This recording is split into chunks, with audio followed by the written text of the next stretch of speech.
Ողջույն սիրելի հայրենակիցներ, եթերում Նոյանտապանն է։ Շարունակում ենք քննարկումները նախընտրական Հայաստան ենթախորագրի ներքո եւ շարունակում ենք ծանոթացնել մեր լսարանին Ազգային ժողովի առաջիկա ընտրություններում մասնակցության հայտ ներկայացրած այս կամ այն քաղաքական ուժի նախընտրական ծրագրերի հետ, այդ ուժերի առաջին դեմքերի կամ ներկայացուցիչների հետ։ Եվ մենք շարունակելու ենք այսօր մեր զրույցը Քոչարի ազգային վերածնունդ եւ ազգի զարթոնք կուսակցության նախագահ Արտակ Սարգսյանի հետ, պարոն Սարգսյան, ճիշտ անվանումը ճիշտ ընթերցեցի։ Եվ մեզ օգնելու է այսօր իր դիտարկումներով, կիսվելու է իր դիտարկումներով Հայաստանի քաղաքագետների ասոցիացիայի նախագահ, քաղաքական գիտությունների դոկտոր Հմայակ Հովհաննիսյանը, ողջունում եմ։ Ողջունում եմ ձեզ, պարոն Հմայակ, ողջունում եմ ձեզ։ Ես ողջունում եմ նաև մեր ունկնդիրներին։ Այո, եւ ողջունում եմ ձեզ, պարոնակ, եւ ողջունում եմ ձեզ, սիրելի մեր ունկնդիրներ։ Եվ այսպես, նախորդ մեր հաղորդման ժամանակ ինչու եմ որոշել շարունակել, որովհետեւ մեր հաղորդման ներքո թողած գրառումներում շատ-շատերը ասում են շարունակեք այս զրույցը, որտեղ մենք վերջին հատվածում անդրադարձանք ուրեմն ազգային անվտանգության ապահովման հետ կապված ձեր ծրագրի դրույթներին, իսկ դուք ասացիք, որ 1000 էջանոց է այն, այսինքն դեռ խոսելիք եւ խոսելիք ներկայացնելիք ունեք եւ մարդկանց հետաքրքիր էր այնուամենայնիվ այն գոնե այնքան հատված այն հատվածը, որը մենք հասցրեցինք ներկայացնել, ես կարծեցի, որ հետաքրքիր կլինի նաեւ շարունակել այս զրույցը։ Ինչ հասցրեցինք խոսել։ Մենք խոսում ենք ռազմարդյունաբերության հետ կապված լուծումների մասին։ Պարոն Սարգսյան, շարունակենք։ Ռազմարդյունաբերությունը Հայաստանում ինչ նրբություններ պետք է ունենա, ինչ պետք է հաշվի առնենք եւ երևի թե չեմ ուզում ուղղորդել, բայց հարցս էսպես տամ։ Իրանում այն ինչ մենք տեսնում ենք, ինչ որ դասեր մեր տեսածից ինչ որ եզրակացություններ կարող ենք անել թե ոչ եւ կիրառել դա Հայաստանում, թե չէ, դրանք տարբեր հարթություններ են եւ համեմատել չի կարելի։ Նախ շնորհակալություն հրավերի համար, ողջունում պարոն Հմայակ Հովհաննիսյանին եւ ունկնդիրներին, իհարկե մենք ունենք նմանատիպ պատերազմ տանելու իրավիճակ, ինչպես Իրանն է, այսինքն դա առաջինը մեր աշխարհագրական դիրքը եւ այսօրվա իշխանությունները մեզ հասցրել են մի վիճակի, նկատի ունեմ ամբողջ 30 տարվա, որ մենք ում հետ էլ այսօր պատերազմի գնանք, պատերազմելու ենք գերհզոր ուժերի հետ, այսինքն կապ չունի, դա Աֆղանստան կլինի, Ադրբեջան կլինի, Թուրքիա կլինի, նրանք բոլորը մեզանից հզոր են եւ այստեղ իհարկե ասիմետրիկ պատերազմն է եւ հարվածել կոմունիկացիաներին, որը որ 44 օրյա ժամանակել ենք, կապ չունի այդ կոմունիկացիաները կլինեն Վրաստանում, թե Ադրբեջանում հարվածել, որպեսզի աշխարհը գնա ճգնաժամի։ Հիմա կարող ենք խոսել, թե Ամերիկայի Միացյալ Նահանգները պարտվում են, իրականում դա այդպես չի, Տրամպը դա մի գործարքային հանճար է, որ ամեն ինչ անում է Ամերիկայի շահերի համար եւ որ տեսնենք ինչ եղավ այդ 6 երկրների հետ հարևան, այսինքն այդ GCC 6 երկրները Տրամպը ինքը չէր հարվածելու այդ երկրներին, քանի որ բոլոր այդ երկրները նրան բարեկամ երկրներ էին եւ պետք էր օգտագործել Պարսկաստանին, որպեսզի Պարսկաստանը հարվածի։ Այսինքն հիմա Տրամպին մնում է մեկ նեղուց փակի եւ դա հութիների միջոցով կանի Սուեզի ջրանցքը եւ աշխարհը ամբողջությամբ ընկնում է Ամերիկայի կարգավորման մեջ, այսինքն արդեն Պանաման նրանք վերցրեցին, $1 տրիլիոն ներդրում արած Չինաստանին, նախադեպ եղավ, դատարանը վռնդեց եւ ոչ ֆորմալ, այսքան ֆորմալ դանիական ինչ-որ ֆիրմա է Պանամայում, բայց ոչ ֆորմալ իհարկե Ամերիկայի Միացյալ Նահանգներն է կարգավորում այդ ջրանցքը, Հորմուսը, ինչքան էլ ասեն Պարսկաստանը, դա այդպես չի, մնաց Սուեզի կանալը, որպեսզի ոչ թե միայն էներգետիկ ճգնաժամը սկսվի, այլ էկոնոմիկական ճգնաժամը սկսվի աշխարհում։ Եվ Տրամպի ուղին մնաց։ Եվ Տրամպի ուղին մնաց, այո։ Մանսակսան, մի հարց, դուք ասացիք Միացյալ Նահանգները չեն պարտվել, դեռ չեն խոսում ով է պարտվել, ով է հաղթել, որտեղ ընթացք է դեռ չի վերջացել երևի, թե դուք կասեք ճիշտ եմ, թե չէ, ամենայն դեպս հարցս հետևյալն է։ Ինչ պարտության կամ հաղթանակի մասին է խոսվում։ Ռազմական, քաղաքական, ինֆորմացիոն, հոգեբանական, ինչ պարտություն չկրեց Միացյալ Նահանգները, չէ՞ որ ուղիղ հարված Միացյալ Նահանգների վրա չի եղել ռազմական պարտություն կամ հաղթանակ, կարելի է խոսել էկոնոմիկական, այսօր ամբողջ տնտեսական հաղթանակ։ Այո, այսօր ամբողջ միշտ էլ պատերազմները դրանք տնտեսական պատերազմներ են եղել, ոչ մի անգամ պատերազմները չեն կրել ինչ-որ այլ բնույթ, այսինքն Ամերիկա Միացյալ Նահանգները կամ մյուս գերպետությունը հյուսային հարևանը էկոնոմիկական հաղթանակներ են տանում, սկսած նավթի գներից, ուղղված է արդյոք Չինաստանի դեմ, այո, ուղղված է, բայց ինչքանով հաղթահարվի դեռ պարզ չի, հա, այսինքն միշտ պետք է հիշել, որ ճարտարապետը, ով որ գծում է պատերազմը, նա երբեք չի պարտվում։ Հիմա այստեղ ճարտարապետները հայտնի են, ովքեր են գծել, պատճառները ես էլի կմնամ նույն կարծիքին, որ Էփշտեյնի ֆայլերը դուրս մղելն էր, նոր պատերազմներ է սպասվում, այո, Իրաք-Քուվեյթ արդեն սկսվել է կոնֆլիկտը,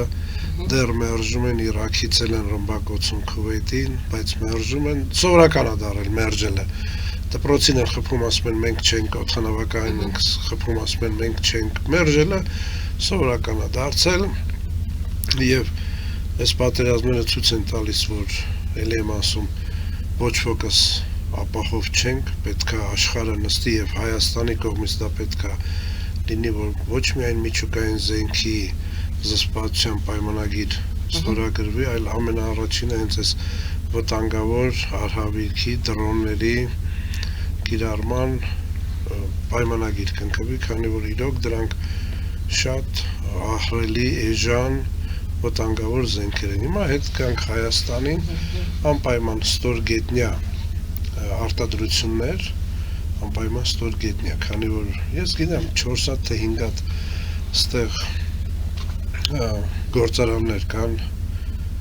որոնք իբր դրոններ են արտադրում, տեսել եմ արտադրանքը, ես կասեի չեն արտադրում, այլ հավաքում են, այսքան հիմնական կոմպոնենտները ներմուծվում են Չինաստանից եւ դա արդեն վտանգ է, եթե սկսվեց պատերազմը ոնց եք ներմուծել, ուրեմն նախ պետք է այդքան ներմուծեք եւ ունենաք գոնե 60-80 մետր ստորգետնյա պահեստ, դե հաշվի առնելով որ Ադրբեջանը այսօր չունի այդ բանկեր պիրսինգ, հա, այդ բունկեր ծակող ռումբերը, բայց միգուցե Իսրայելը կտա, չնայած Իսրայելն էլ չունի։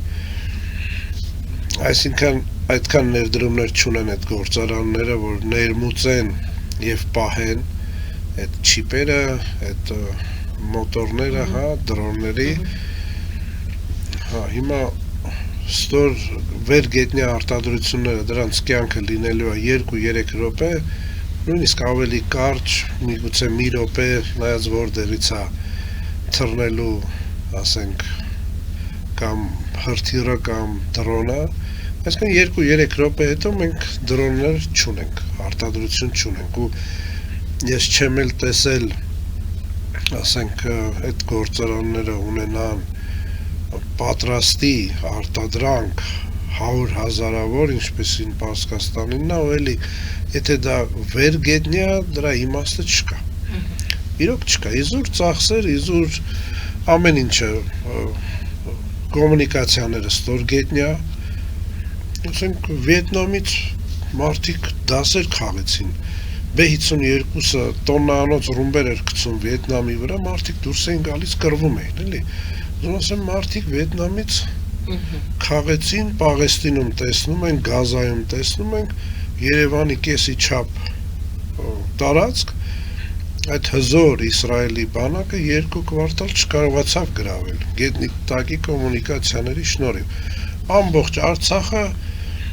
GCB էին տանում, փորում էին ոնց է հայերեն տրանշեաներ, թիրախ էին սարքում մեր զինվորներին։ Այսինքն բացօտնյա տրանշեա էին փորում, որ այդ երեխաները ինչ անեին, չգիտես։ Խրամատներ, հա։ Դարձանք Խրամատը մի քիչ ուրիշ։ Բայց դե խրամատի մասին էր խոսքը։ Հա, այսինքն նրանք պաշտպանված չեն այն արկերի դիմաց, որ պայթում են, ասենք, հողից մի քանի մետրի վրա, նրանք պաշտպանված չեն դրոններից, մի խոսքով ողբերգական վիճակ է, անվտանգության։ Դուք 2 թեմա փաստորեն մատնանշեցիք, այսինքն խնդիր։ Առաջինը սեփական արտադրություն, անգամ 1 չէ, 2 չէ, ավել։ Առաջինը պետք է ունենանք սեփական արտադրություն, երկրորդը պետք է ունենանք սեփական հումք։ Չիպեր ես չեմ կարծում, որ մենք այսօր շատ արագ կարող ենք չիպեր արտադրել, պետք է ներմուծել ահռելի քանակության չիպեր եւ դրանք պահեստավորել գոնե 60-ից 80 մետր խորության տակ։ Եվ երրորդը դա է, որ պետք է խորության վրա մենք ունենանք որքան վերևը ունենք տարածք կամ սարերի մեջ։ Ինչպես Իրանն է արել։ Այո, այսքան արագած մենք ունենք, որ պարոն Փաշինյանը այդքան գովում է, արագածը ծակել եւ այնտեղ ունենալ։ Ինչն է խանգարում, որ չենք արել մինչև այժմ, ինչն է խանգարելու, որ մենք չանենք այդ ամենը։ Չկա ազգային գաղափարախոսություն, չկա ազգային անվտանգության ծրագրեր, ամբողջ հույսը դրված է ինչ-որ կեղծ խաղաղության պայմանագրի վրա, բայց ես էլի եմ ասում, այս Պարսկաստանի պատերազմը շատ դրական ազդեց մեր ժողովրդի մտածելակերպի վրա, որ բոլոր 6 ծոցի երկրները, Արաբական Միացյալ Էմիրություններ, Քատար, Օման, Սաուդյան Արաբիա, Բահրեյն, բոլորը բարի դրացիական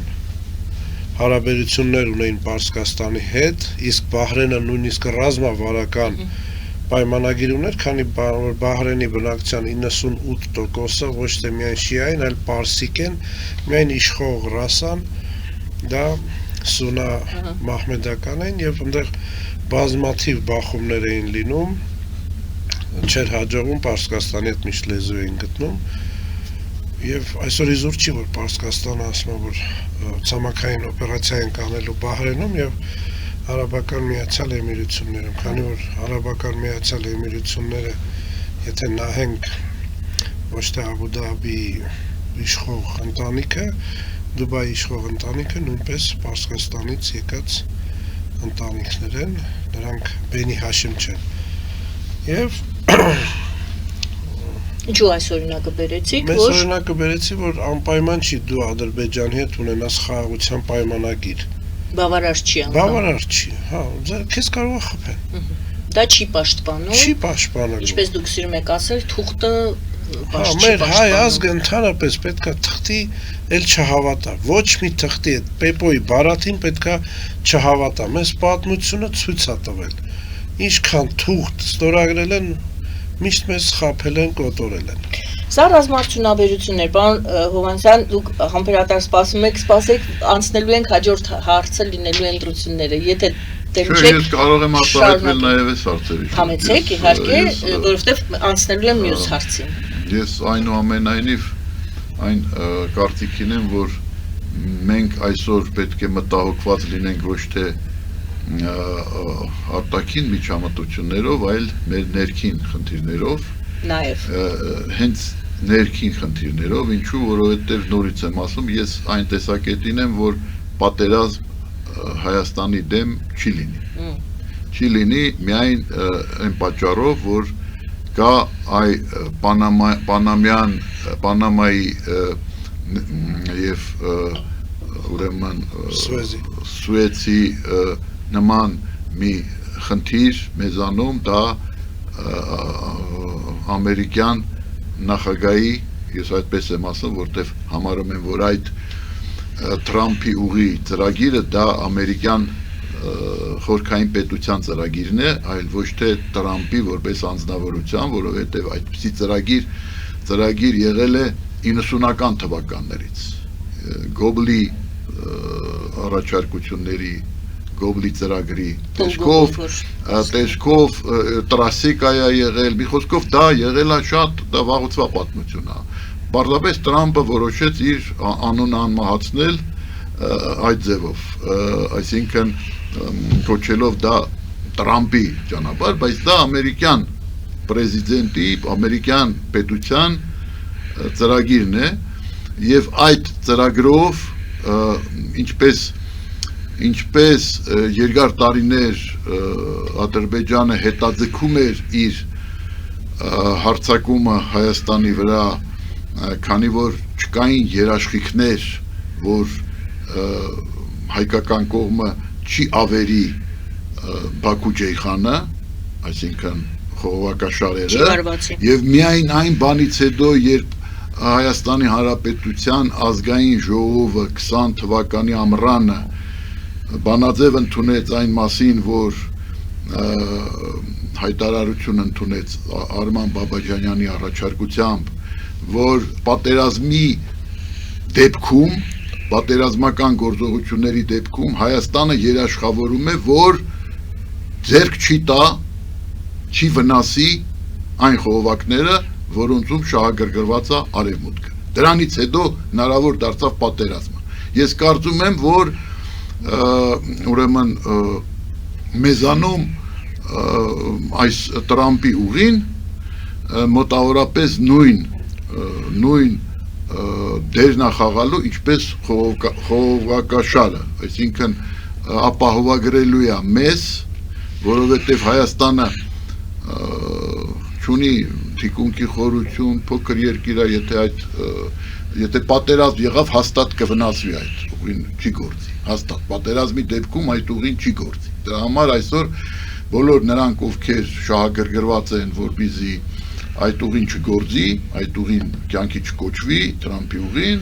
շահագրգռված են, որպեսզի լինի պատերազմ, բայց ամերիկացիները շահագրգռված չեն դրանում, իսկ Ադրբեջանը եւ Թուրքիան այնուամենայնիվ այսօր ընթանում են ամերիկյան քաղաքականության ծիրում։ Ուստի իրենց արտաքին քաղաքականությունը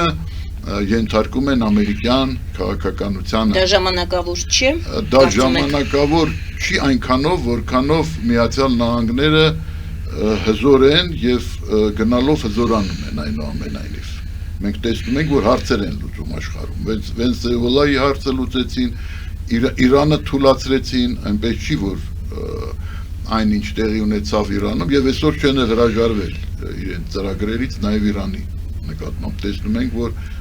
անորոշություն է այնտեղ տիրում, բայց այնուամենայնիվ հաստատ այսօր բացի դրանից այսօր սրվում են հարաբերությունները Իսրայելի եւ Թուրքիայի միջեւ եւ Թրամփը, որը պրո-հրեական քաղաքականություն ավարում, դա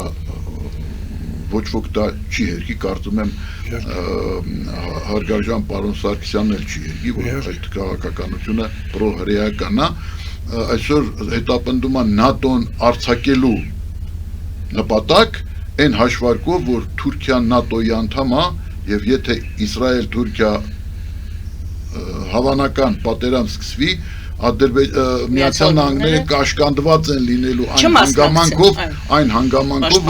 որ գոյություն ունի ՆԱՏՕ եւ Թուրքիան ՆԱՏՕ-ի անդամ է։ Միացյալ Նահանգները չպաշտպանի Թուրքիան։ Իհարկե, ոչ միայն չպաշտպանի Թուրքիային, նաեւ հնարավորություն ունենա պաշտպանել Իսրայելին։ Որտեղ Իսրայելը անվերապահ, Իսրայելը առանձնահատուկ տեղում է Միացյալ Նահանգների քաղաքականությունում։ Համենայն դեպս դա եղել է նաև դեմոկրատների ժամանակ, դա այսօր իմիջայլոց ասեմ հրեական լոբին ավելի ազդեցիկ է հենց դեմոկրատական կուսակցությունում, ավելի ազդեցիկ է, քան հանրապետականում, եւ դրա համար եթե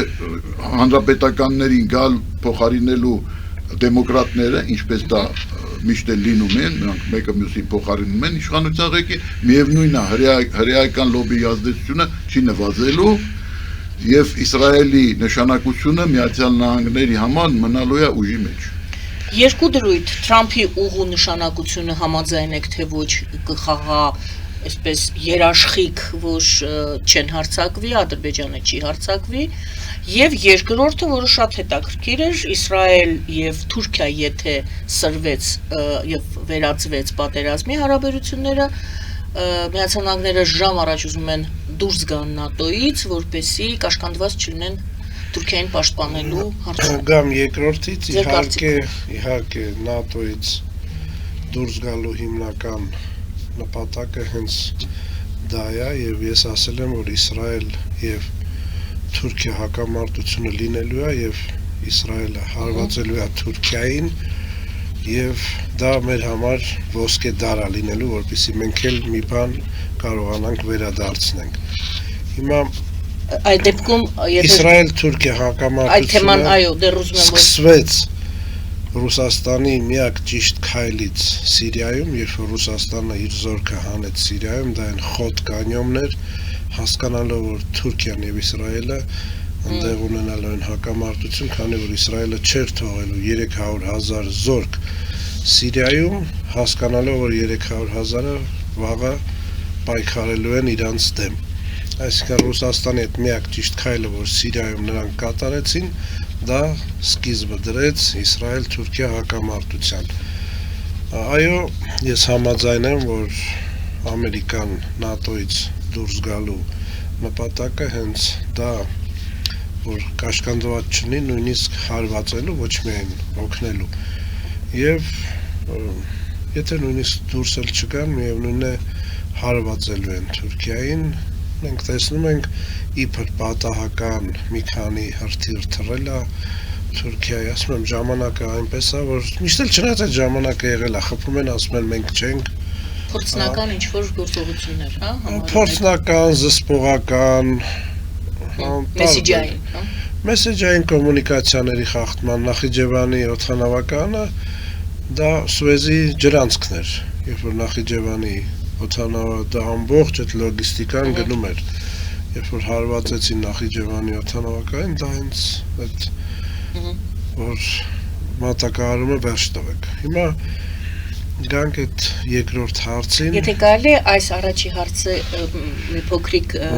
ենթահարցել ավելացնեմ։ Եվ այսպես Իսրայել-Թուրքիայի ուրեմն հակամարտություն է սպասվում եւ Միացյալ Նահանգների մասնակցություն։ Իմ հարցն էր պարոն Հովհաննիսյանին, արդյոք Ադրբեջանի վերաբերմունքը Միացյալ Նահանգների նկատմամբ կմնա նույնը եւ այդ զսպող հանգամանքը, որ Թրամփի ուղում պետք է չխփի Ադրբեջանը, կպահպանվի նաև այս դեպքում, ինչպես է իրեն դիրքավորելու Ադրբեջանը, եթե Միացյալ Նահանգները դուրս գան Թուրքիայի դեմ որպես Իսրայելի դաշնակից, գուցե հակառակը խոցելի կդառնա Թրամփի ուղին Ադրբեջանի համար։ Տեսեք, Ադրբեջանին ժողովրդի լեզվով ասեմ, հա, Թուրքիայի գիրկը գցողները այդ մենք ենք, մեր հիմար իշխանությունները այս քանի տարի ասեմ, հա, Զորի Բալայանով այդ հանգուցյալը քանի տարի անցավ։ Երբ էր 30 տարի? Չէ, 80-ական թվականներից սկսած, երբ որ ձեր նշված անձնավորությունը գրեց իր օչակ գիրքը, օչակ անվանելով բոլորին թուրք։ Այո, թուրք անվանելով, բոլոր մասնությունները, ում հետ մենք աշխատանքներ ենք տանում, թալիշներ, բոլորին ասեց սրանք թուրք են։ Միջինասիայի Ղազախ, ուզբեկ, թուրքմեն, բոլորին միավորեց։ Մենք միավորեցին։ Այդ միությունը թուրքալեզու պետությունների ստեղծել են ակունքներում կանգնած այո Զորի Բալայանը եւ մյուսները նրանք են ստեղծել։ Ես մի անգամ ձեր մոտ ձեր ամուսնու աչակ գիրքն է դրա հանդուրքիստական ուրեմն Մուհամեդի մեռնելուց հետո Ֆաթմայի ամուսինը Ալին պետքա լիներ, բայց չեղավ։ Նա եղավ հաշվով 4-րդը, հա, և 1400 տարվա կոնֆլիկտը ոչ մի իմամ չկարողացավ լուծել, մենք հայերս ենքան տաղանդ ու ենքան ապուշ էինք, որ շիասունա բերեցինք, միացրեցինք, որ մեր հետախուզությունը, հակահետախուզությունը, կառավարությունը նստած ասում են սրանք շիա են, սրանք սուննա են, չհասկանալով որ պետությունները չեն գործում դավանանքի, նրանք գործում են շահերի հիման վրա։ Այ հիմա նույնպես սկսած այդ Զորի Բալայանից, ինչքան էլ հանգուցել եմ ասում են մեռածի մասին կամ լավ կամ ոչինչ։ Դե ված չեք ասում, փաստ եք արձանագրում։ Մարդը ասեց սրանք թուրք են եւ տարավ ժողովրդի լեզվով ասած դրեց Թուրքիայի գիրկը։ Ադրբեջանը ուզում է Թուրքիայի հետ մնա, չի ուզում, նրանք ուզում են Թուրքիայից ժամ առաջ փոկված լինեն եւ եթե հարված լինի իհարկե նրանք Իսրայելին են պաշտպանելու։ Իսրայել եւ Միացյալ Նահանգների ուղղությամբ են գնալու։ Որ եթե տեսնենք Կարծում եք Ադրբեջանի մեջ այդ հրեական համայնքը ինչքան էլ քիչ է, նրանք ոսկի կյանք ունեն, հա, ուժեր են համել նրանց նրանց են պաշտպանում, հա, այդ բլոգերներին, այդ լրատվամիջոցներին, որ հրավիրում են, ցույց են տալիս, Թաթերը այնտեղ իշխանության ղեկին են, վիցե-պրեզիդենտը Իլխամի կինը։ Այո։ Ուրեմն նա այդ թաթերի համայնքի առաջնորդն է։ Հիմա կարող ենք մենք հայերը լինել նույն ձև, որ մեզ էլ այդ ձև դողալով պահեն, հա, Արցախը կարող էինք, բայց չարեցինք։ 30 տարի, հա? Մեծամիտ էինք։ Չէ, մեծ ես չգիտեմ ինչ խելացի չէինք։ Ես չգիտեմ ինչ էինք։ Հեռատես չէինք։ Հաստատ հեռատես չէինք, եթե եկանք հասանք այս վիճակին, այսինքն այսօր չունենք այն ինչ որ ունեինք, մենք ունեինք ինքնավար պետություն Ադրբեջանի կազմում, այսինքն մենք ունեինք երկու պետություն, մեկը ոչնչացավ։ Մենք ունեինք, չէ՞, Նախիջևանում հայերեն լեզուն, օֆիցիալ լեզուն։ Դա կորցրեցինք, դրանից հետո եկանք կորցրեցինք Արցախը եւ կորցրեցինք շատ կարեւոր հենակետեր նավթ արդյունաբերող երկրի, որը Քուվեյթի, Կատարի կարգի երկիր է եւ հեռանկարներ ունի, որովհետեւ նավթը իսկապես սև ոսկի է։ Այդ մեր հենարան, այսինքն Բաքուն, որտեղ հայերը միշտ կային, Արմինեքենդը, ամեն ինչ կորցրեցինք, Մանտաշովից սկսած այդ Գյուլբեկյանից, բանից այդ բոլորը, չէ, նավթարդյունաբերության հիմքերը հայերն էին դրել, եւ մենք նոր պայմաններում խորհրդային միությունից հետո կարող ենք վերադառնալ այդ իրավիճակին, վերցնել մեր ձեռքը, եւ բոլորը գիտեին, որ հաստատ հայերը դա կանեն, եթե մենք այնուամենայնիվ չգնայինք այդ ճանապարհով,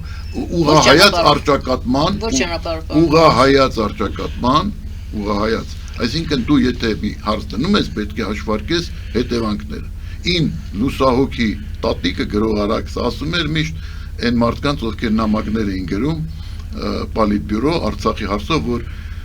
զգուշացեք դրա հետևում կարող արյուն լինի, այսինքն արյունա, դա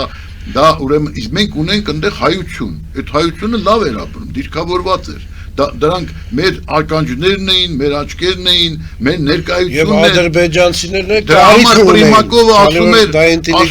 այս Ադրբեջանը ընդհանուր պետություն է, հայերի եւ ադրբեջանցիների ընդհանուր պետությունն է։ Մենք ադրբեջանցիներին համոզեցինք, որ իրանք շիա չեն, իրանք սունի են, թուրք են։ Հասկանում եք, մենք համոզեցինք։ Որովհետև եթե իրանք այդ կարծիքին լինեին, որ իրանք թուրք են, Հեյդար Ալիևը չէր գա Դեմիրճյանի կողքին չէր կանգնի Սարդարապատում։ Այո, իր հարգանքի տուրքը մատուցելով հայ ժողովրդին, որը հաղթել էր թուրքերին։ Այնա լուսանկարը կա, մենք իմիջիալոց մեր զրույցի ժամանակ այդ լուսանկարը դրել ենք։ Դուք ասում եք կարող է Ադրբեջանը վերանայի եւ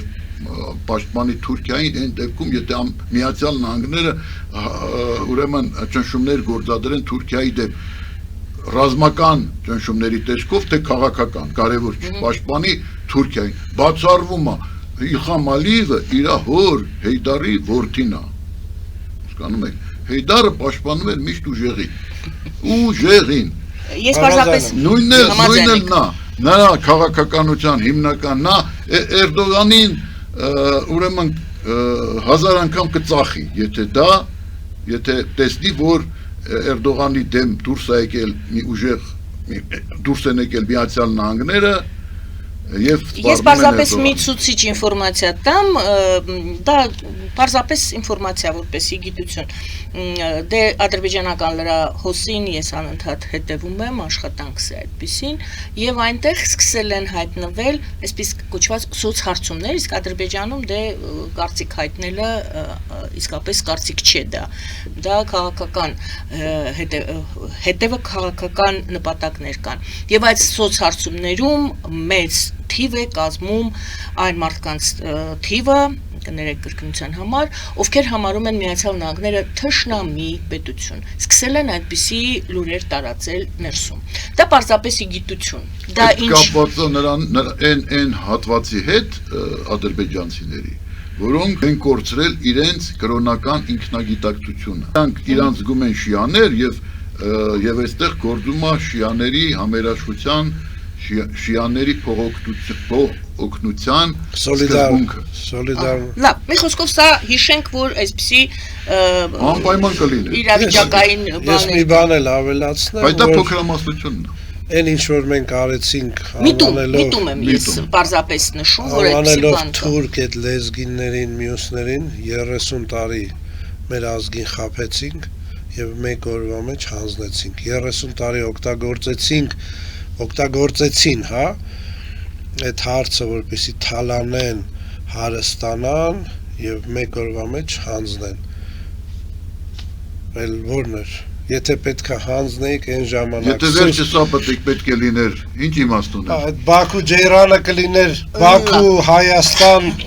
նստած մենք եթե պետք է հանձնեն այդքան զոհերով 90-ականների հետո այդքան զոհերով հիմա Հասկացա ինչ եք ասում, լավ, դա ձեր կարծիքն է, եւ հաջորդը դա Թրամփի ուղին, իսկապես պարոն Հովհաննիսյանը ասում է Թրամփի ուղին ինքը լավ երաշխիք է, որ պատերազմ չսկսվի։ Հավանաբար Ադրբեջանը չհարվածի Հայաստանին եւ եթե հարվածն է լինի, երևի Սյունիքից Տեսեք, ամեն ինչ կախված է, եմ ասում, թե ճարտարապետը ոնց է գծել։ Եթե ճարտարապետը գծել է, որ Պարսկաստանում վերջինը լինելու է իշխանափոխություն, այսինքն այդ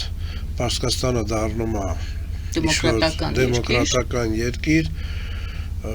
այդ ճանապարհը կանցնի Պարսկաստանով։ Եթե գծած է, որ Պարսկաստանը պետքա իբր ռազմական հաղթանակ տանի այդ գոտում, ապա ճանապարհը մենք կմոռանանք, քանի որ եթե նրանք խփում են Գարսիե, հա, այդ Տանզանիայի ուղղությամբ, այսինքն եթե նայում եք հեռավորությունը այդ Գարսիե կղզին, այդ Տանզանիայի մոտ է, էլի, այսինքն ինչ հեռահար հրթիռ, իհարկե Տրամփի ուղուն նրանք սովորական, ասենք են $100 դրոններով են խփել։ Նպատակը պետք է բարձ լինի, ինչու կարող են հարվածել կամ ինչու եթե սցենարը լինի, որ իբր, հա, իբր ենք ասում, ռազմական հաղթանակ պետքա Պարսկաստանը տանի։ Չգիտեմ ինչ, որպեսի արաբները Հորմուսի համար վճարեն, սկզբից Պարսկաստանին կվճարեն, հետո կվճարեն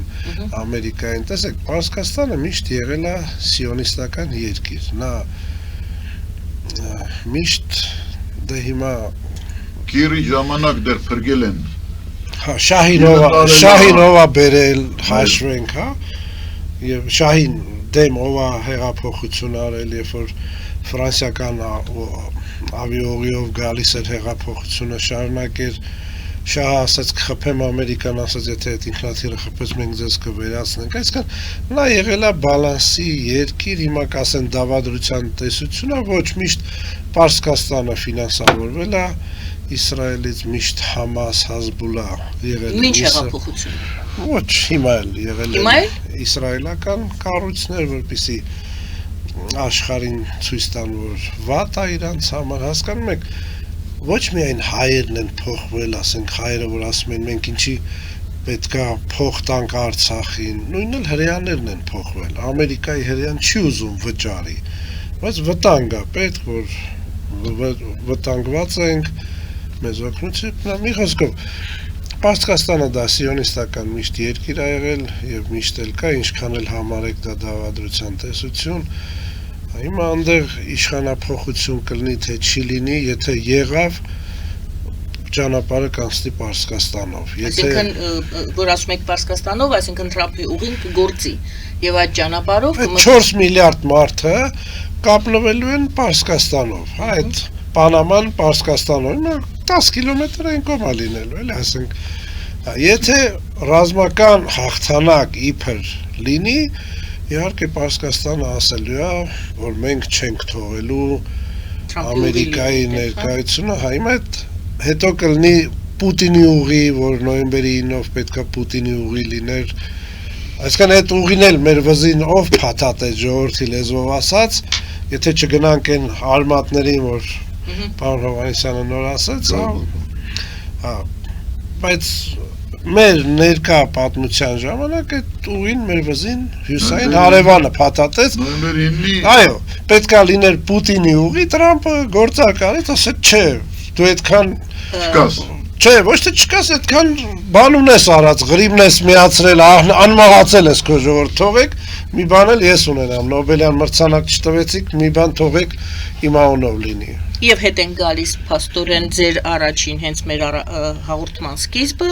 բոլոր դեպքերում պետք է ունենալ ռազմարդյունաբերություն, ստորգետնյա ռազմարդյունաբերություն, միայն ստորգետնյա, սեփական հումք տեսնենք կարողանալու ենք ունենալ, թե ոչ, համենայն դեպս չիպերի արտադրություն եք դուք ասում,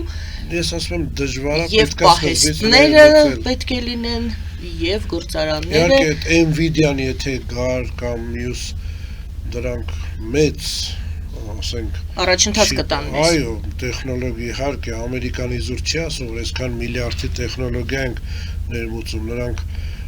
ամեն երկրի այդպես տեխնոլոգիա չեն տալիս։ Մի խոսքով, պարոն Հովհաննիսյան, Թրամփի ուղին դուք տենց վստահորեն ասում եք, որ երաշխիք է, մենք էլ պարոն Սարգսյանը ասում որ դա նույնիսկ երաշխիք էր, դա ստիպեց Ալիևին փոխել իր բառապաշարը։ Այսինքն այն ժամանակ, որ Ալիևը արդեն բաց տեքստով ասում էր, որ հեսա հարձակվելու ենք, եթե չտակ, եթե չփոխեք, Տրամփի ուղին փոխեց, նրանք հրաժարվեցին այդ ռազմական հռետորաբանությունից, ժամանակավոր փրկեց, այ հիմա ինչ կլինի, ես չգիտենք մենք ինչ կլինի, կարող է Ուկրաինայից է կախված, կարող է Պարսկաստանից Գովազդ ենք հայտարարում եթերում եւ հետո նայում ենք ինչ կլինի, որովհետեւ շատերը կարծում են, որ առաջիկա ընտրություններից եւս կախված է, դուք ասում եք այն ինչ տեղի կունենա Ուկրաինայում, այո, այն ինչպես կավարտվի Իրանում կամ ինչպես կզարգանա, այո, բայց նաեւ եթե դուք համաձայն եք այդ մտքի հետ, որ շատ բան կախված է լինելու նաեւ նրանից, թե ինչպես կավարտվեն ընտրությունները Հայաստանում։ Գովազդը եթերում, սիրելի բարեկամներ, շարունակելու ենք զրույցը պարոն Հովհաննիսյանի հետ եւ պարոն Սարգսյանի հետ։ Մնացեք մեզ հետ։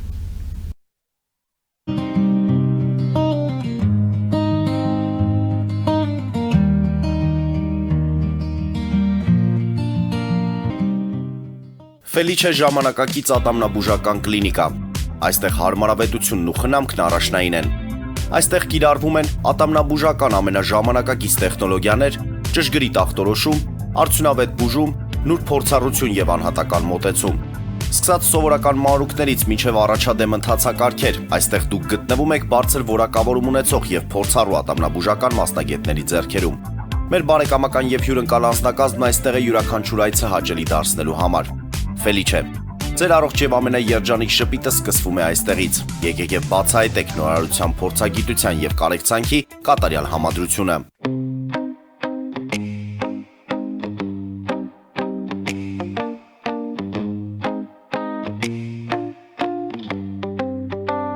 Երևանի եւ Զովունիի սահմանին գտնվող Ալպիական թաղամասում սկսվել է 2, 3 եւ 4 սենյականոց բնակարանների նախնական ամրագրում։ Առաջարկում ենք նաեւ թաունհաուսներ արդեն պատրաստ եւ կառուցվող։ Բնակարանների արժեքները սկսվում են 50,000 ԱՄՆ դոլարից մինչև 140,000 ԱՄՆ դոլար, իսկ թաունհաուսներինը 160,000 ԱՄՆ դոլարից 170,000 ԱՄՆ դոլար։ Մանրամասների համար այցելեք մեր պաշտոնական կայք alpiakan.am կամ զանգահարեք +374 44 201 066։ Ամրագրում կարող եք կատարել մինչև ապրիլի 30-ը։ Ալբիական թաղամաս, ձեր նոր տունը հայրենիքում։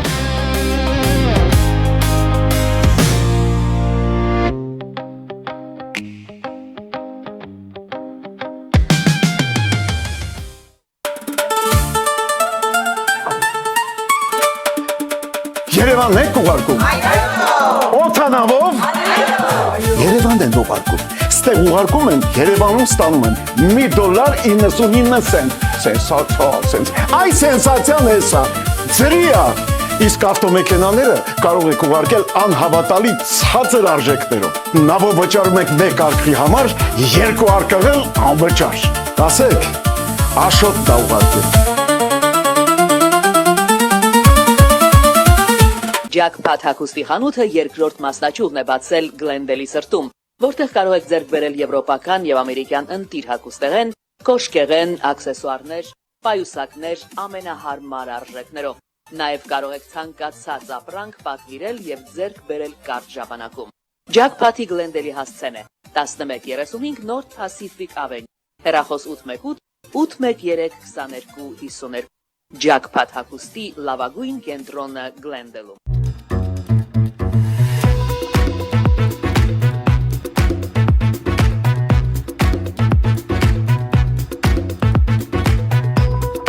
Արարատ ռեստորան, ընտանեկան եւ ընկերական ժամանցի լավագույն հասցե, սիրված արտիստներ, հյուրընկալ մթնոլորտ, հարուստ ճաշացան, անմահական խորտիկներ։ Արարատ ռեստորան, հասցեն անփոփոխ, սիրով սպասում ենք ձեզ։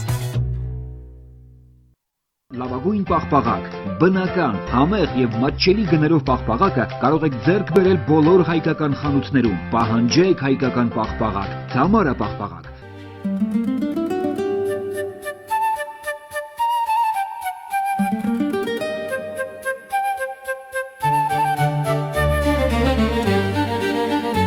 Նոյան տապան տպարան, Նոյան տապան հրատարակչություն, շարվածքից մինչև տպագրում, զանգահարեք, գրեք, այցելեք, միասին պատրաստենք ձեր գիրքը, ամսագիրը կամ թերթը, որտեղ նշվելու է, տպագրված է Նոյան տապանում։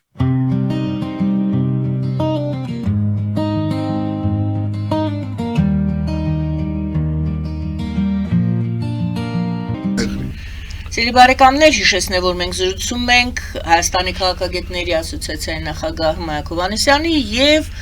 Քոչարի կուսակցության նախագահ պարոն Արտակ Սարգսյանի հետ։ Եվ այսպես պարոնայք ընտրություններն են։ Պարոն Սարգսյան, Քոչարին, ես ճիշտ եմ հասկանում, մասնակցելու է ընտրություններին, այո։ Տեսեք, մենք դիմել ենք կենտրոնական ընտրական հանձնաժողով, ստացել ենք մեր օգտակետերի հաշիվը, բայց նորից պետությունը իր պրոքսիներով ստեղծում է խոչընդոտ։ Հիմա հաշիվ չեն բացում կուսակցությանը, այսինքն օրինական գրանցված պետռեգիստրով գրանցված կուսակցությունը դիմում ենք այդ բանկերի ցուցակը, որ իրանք տվել են, բացի ՎՏԲ-ից բոլորին դիմել ենք, ՎՏԲ չենք ցանկանում, քանի որ դա մի քիչ համ կուսակցության անունի վրա աստվեր գցելու, եթե ոչ ոք չբացի, մենակ ՎՏԲ-ն բացի, սրանք դուրս են գալու ասելու, ահա Ռուսաստանի պրոքսին է, այսի որ ՎՏԲ-ն բացեց ու բացես ու չունեն բանկ, որը որ չունի SWIFT, ասենք մենք մեր PR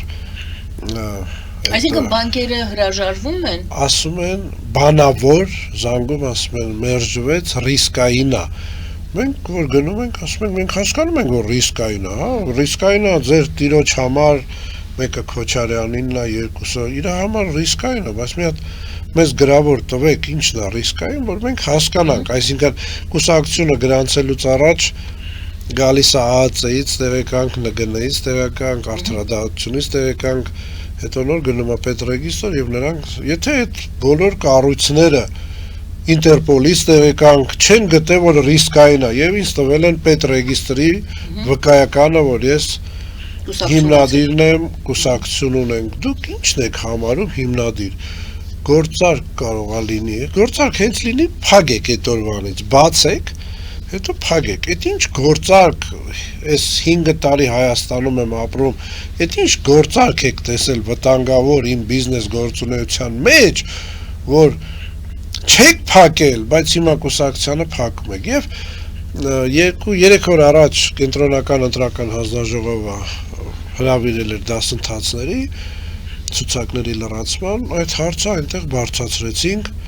նրանք պատասխան չունեն։ Ասացին կոռուպցիայի կանխարգելման բաժին։ Հենց իրանց դիմացը զանգեցի կոռուպցիայի կանխարգելման բաժին։ Այնտեղից սկսեցին արձագանքել բանկերի անուններ, ես ասեմ, որ լավ են արձագանքում կոռուպցիայի կանխարգելման բաժինը, այսօր առավոտ նույնպես զանգել էր մի տղա Տիգրան անունով, շատ ակտիվ հետևում է եւ ասեց պարոն Սարգսյան, մի անհանգստացեք, այդ հարցը շատ խիստ ձևով դրել են կենտրոնական բանկին, քանի որ արդեն տեսեք ինչ փակ շղթա է ստեղծված, կենտրոնական ընտրական հանձնաժողովը ասում է դու ոչ մի բան չես կարող անել, վարձել գրասենյակ, տպել բրոշյուրներ, եթերներ ունենալ, քանի որ ամեն ինչը պետքա լինի հիմնադրամ հաշվից, հիմնադրամ հաշիվ դու պետքա գումարներ փոխանցես կուսակցության հաշվից, այսինքն քեզ կուսակցության հաշիվ չեն բացում, դու հիմնադրամ հաշիվ չես կարող ունենալ։ Գործունեությունը չես կանցավարել։ 7.5 միլիոնը չես կարող տանել կանխիկ կամ մի այլ տեղից դնել, միայն հիմնադրամ հաշվից, այսինքն սարքել են մի փակ օղակ, որպեսզի ստեղծեն խոչընդոտներ եւ բանկերը Դա ձեր անձով է պայմանավորված կարծում եք։ Ես ինձ թվում է Կուսակցության թե ձեր անձով, այսինքն եթե դուք նախագահին փոխեք, ասենք ձեր փոխնախագահին կամ ձեր կուսակցությունից մեկ այլ անձ հանդես գա որպես նախագահ, դուք կարծում եք այդ հարցը կլուծվի թե ոչ։ Ինձ թվում է այստեղ արդեն գաղափարախոսությունից է, ինձ թվում է հենց էսի են կուսակցությունն է, որ ծնվել է ժողովրդի պայմանով եւ ես չգիտեմ հիմա կա կուսակցություն բոլորին դեմ, բայց Քոչարին հենց այդ կուսակցությունն էր, որ բոլորին դեմ էր, ինչ կարիք կար մի հատ էլ ստեղծել, մի խոսքով ես ինձ թվում է, որ եթե նախագահին փոխենք, միևնույն նա պետքա իրանց մարդը լինի նախագահն, որ թողեն, հիմա սենց մի Դե տեսեք ԿՊ-ում գուցե մարդ կա, որ ում կարող եք հրավիրել նախագահ, տենց որպեսի այսպես ես կատակ եմ անում իհարկե, բայց ստացվում է այդպես, հա փակ շղթա են կառուցել։ Հա փակ շղթա են կառուցել, ասեմ միակ ճիշտ աշխատող աշխատող հաղթահարել, թե դրա պատճառով ասենք դուրս եք մնալու։ Չէ, արդեն դուրս չենք կարող մնալ, քանի որ երբ որ կենտրոնական ընտրական հանձնաժողովը գրանցել է, արդեն ստեղ հարց կառաջանա ընտրությունների հետաձգում, քանի որ բոլորը պետք է ունենան արդար պայքարի հնարավորություն, մեզ այդ հնարավորությունը չեն տալու։ Այսինքն իրանցից ամեն ինչ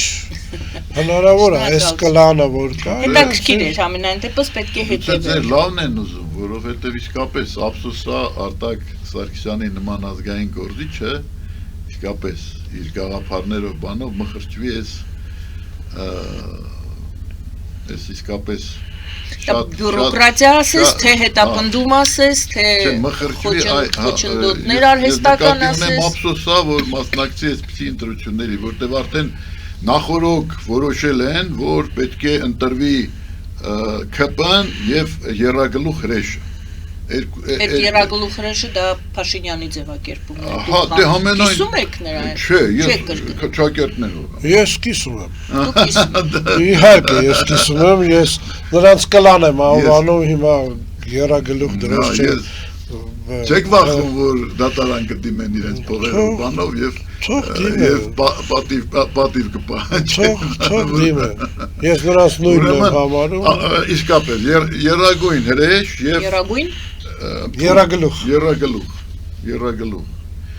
Եռագլուխ հրեշ եւ ուրեմն ԿՊ իշխող կուսակցություն։ Այս իրավիճակում, երբ որ նախորոք հայտարարվում է, ըստ որում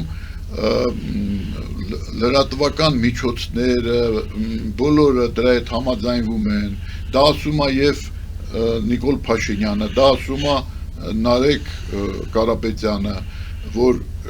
Նարեկ Կարապետյանը հայտարարում է իրենք ունեն մեկ մրցակից, դա Նիկոլ Փաշինյանն է, Նիկոլ Փաշինյանը հայտարարում է, որ իր հակառակորդները սրանք են, ուրիշ հակառակորդ չկա, այսինքն ընտրությունը սահմանափակվում է այս ուրեմն երկընտրանքով ողբերգական երկրտրակով։ Սա իրական իրավիճակ է, թե սա մանիպուլյացիա է։ Ուրեմն ժողովրդին դրել են արդեն որ երրորդ անգամ վատի եւ վատթարագույնի միջև ընտրություն կատարելու Չարեգի վատագույն, վատի եւ վատթարագույնի, այսինքն միջև ընտրություն կատարելու չեն ստիպում ասում կամ այս մեկին կամ այն մյուսին։ Ինչն է խնդիրը։ Դուք ինքներդ մասնագետ եք զանգվածային Դրա համար հարցեցի սա մանիպուլյացիա է, թե իրապես այդպես է։ Չէ, սոցիալական հոգեբանություն կա, եւ որ անընդհատ բոլոր դեցիբալներով դա ասվում է, դեցիբալներով իրանց, այսինքն ամբողջ լրատվական դաշտը բաժանված է երկու մասի։ Դուք բացառություն եք, դուք եւ էլի երևի մի երկու լրատվամիջոց բացառություն եք։ Իսկ 99% լրատվամիջոցների դա կամ ԿՊԻ-ն են կամ այս երագլուխ հրեշինը։ Ուրեմն սա է, չէ՞։ Այսինքն կամ սրանք են կամ սրանք են, կամ նախկինների կլաննա կամ ներկաների կլաննա։ Այս իրավիճակն է։ Իմիջայլոց ասեմ, գուցե արդարացված է ձեր մասնակցությունը, որտեղ դուք մեծ փորձ ունեք Աֆրիկայում, երևի այդպես իրավիճակներ եղել են, երբ որ միջ կլանային պայքարը սկսվել, եւ այն երրորդին, որը հտրել է հնարավորություն այդ իրավիճակից դուրս բերել հայրենիքը, այդ երրորդի արչև պատնեշներ են ստեղծվել, գուցե հենց այդ երրորդի, այսպես ասած, բայց այդպեսի երրորդներ, այդ երրորդը դուք եք, դրա համար էլ ձեզ խանգարում են, որպեսզի դուք գրանցվեք, հասկանալի է, փոչընդոտներ։ Բայց ես կասեմ, որ այս երրորդը, ոչ թե ինքնագովազդով եմ զբաղվում, այն ուժն է, որ չի թողելու, որ սրանք գնան քաղաքացիական բախումների պատերազմ, չասեմ, քանի որ իրոք մի կողմը դուրս է եկել իր ունեցվածքը պաշտպանի, ոչ մի բան չկա տակները, ոչ գաղափարախոսություն կա, ընդհանրապես ոչ մի բան չկա, հա, այդ երագլուխի Քոչարյան, Ծառուկյան, Սամվել, հա, գաղափարախոսություն չկա։ Սամվել Տաշիրսկի։ Հա, Սամվել Տաշիրսկի, հա, գաղափարախոսություն չկա։ Երեքն է դուրս են եկել իրենց ունեցվածքը պաշտպանելու համար, մեկի վրա 300 միլիոն դրած, մեկի վրա 100 քանի միլիոն դրած, այս մեկի վրա ընդհանրապես էլ չգիտենք ինչքան է դրած, որ ասեց տարվա վերջ բոմժ է դառնալու, չենք էլ կարա մտածենք ինչ է դրած, ու սրանք արյուն են թափելու, բայց ոչ թե իրանց արյունը, ժողովրդի արյուն են թափելու, այն մեկն էլ աթոռն է պահելու, ուզում ասեմ ազգին հասցնում են այդ բախման ու իրոք հենց մեր ուժն է, որ չի թողելու դա։ Այստեղ ես պարզապես ասեմ, որ երրորդ այդպիսի ուժեր էլի կան, որոնք մասնակցում են, այնպիսի տպավորություն չստեղծվի, որ կան այդ ձեր նշած ուժերը եւ միայն Քոչարին։ Կա նաեւ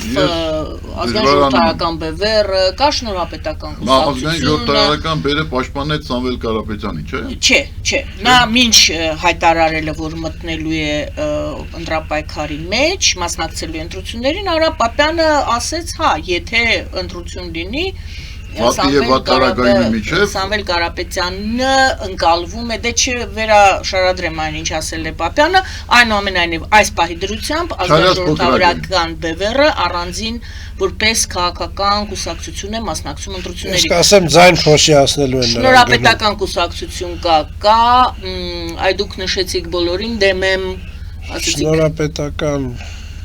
Չէ, ես չեմ ուզում դուք գնահատականներ հիմա տակ, քանի որ դուք ինքներդ մասնակից եք,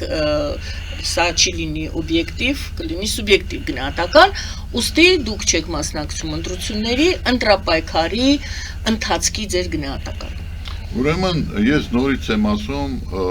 առանց այն էլ հայաստանյան քաղաքական իրականությունը հոկտեմբերի 27-ից հետո բնութագրվում էր գաղափարական կռվանները կորցնելու, գաղափարական կռվանները ավերելու հատկությամբ բնութագրվում էր այդ իրավիճակով, երբ որ իսկապես գաղափարական կռվանները խարխլված էին, դրան եկավ գումարվելու Սերժ Սարգսյանի կողմից հիմնադրված քաղաքական հաճախորդների ինստիտուտը, քաղաքական հաճախորդներ, որ դաշտը բաժանված էր փաստորեն քաղաքական դաշտը իշխանության եւ իշխանության քաղաքական հաճախորդների միջև։ Քաղաքական հաճախորդներ, Սերժի ինստիտուտը, հաճախորդների ինստիտուտը դա հայտնի է, չէ ինքն է ասել, իմ հաճախորդներն են։ Ասելա նայա իմ հաճախորդը, նայա իմ թվարկել է մարդը։ Քանիցս այդ հարցի վերաբերյալ արտահայտվել է։ Նրան 300,000 եմ տվել, են մյուսին 10 անգամ ավել եմ տվել։ Մարդը ասել է հարցազրույց կա տպագրված, այդ ամեն ինչը եղել է մեր աչքի առաջ, այսինքն գաղափարական կռվանները հոկտեմբերի 27-ին միասնություն դաշինքի գնդակահարությամբ խարխլվեցին եւ ըստ էության գաղափարական մոտիվացիաները հասցվեցին 0-ի։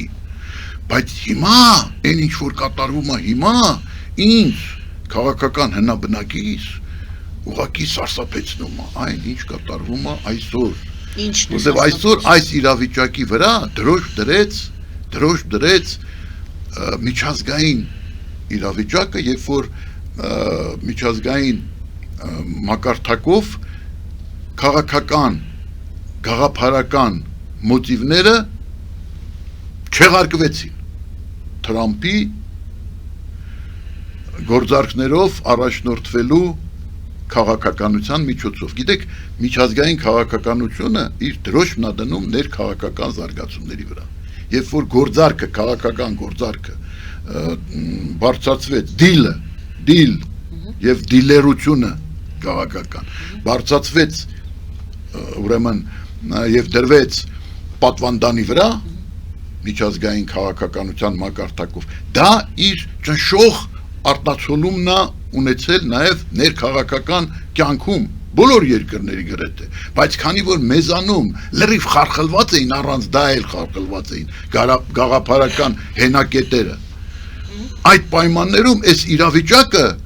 դարձավ ուղղակի անտանելի, այսպիսի իրավիճակ, այսպիսի, գիտեք, մասնակցում էին օլիգարխները ընտրություններին, բայց որ լինի իշխող ուժը եւ 3 ուժեր օլիգարխիկ եւ սրանք համարվեն բարձրագույն խումբ, Վիշի լիգա եւ ասվի որ ընտրությունը լինելու է սրանց միջև ու սրանք բոլորը դա ասեն, սա ընտրությունների իմաստազրկման մեխանիզմ է։ Պարոն Հովհաննիսյան, իսկ սա հիմա բոլոր վերլուծաբանները, ես կոչ եմ անում, բոլոր վերլուծաբանները ուրեմն պետք է ուղղակի թմբուկները խփեն եւ բարձրաձայնեն սա։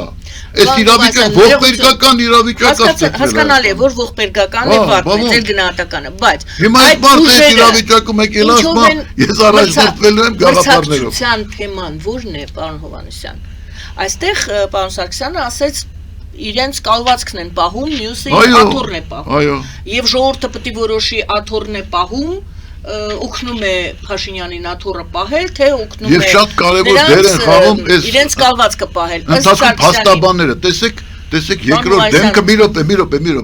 րոպե թողեք ավարտեմ էլի։ Երկրորդ դեմքը Վարդապան Արամ Վարդապան, երկրորդ դեմքը Տաշիրի Սամոյի Սամվել Տաշիրսկի երկրորդ դեմքը ցուցակի փաստաբանը, չի որտեւ այդ մարդը գնում է իր ունեցվածքը պաշտպանելու։ Եղբայր, ինքը գնում է իր ունեցվածքը պաշտպանելու, ինքը երկիրը չի գնում պաշտպանել։ Ում փաստաբանն է եղել։ Ռոբերտ Քոչարյանի։ Մարտի 1-ի դեպքերը։ Ռոբերտ Քոչարյանի, որը նույնպես իր 200 միլիոնը պաշտպանելու, 200 միլիոն դոլար։ Ցուցակի մեջ ով է երկրորդ համար։ Ով է, նա էլ է փաստաբան։ Չէ, Թևանյանը չի։ Հա, Թևանյանը,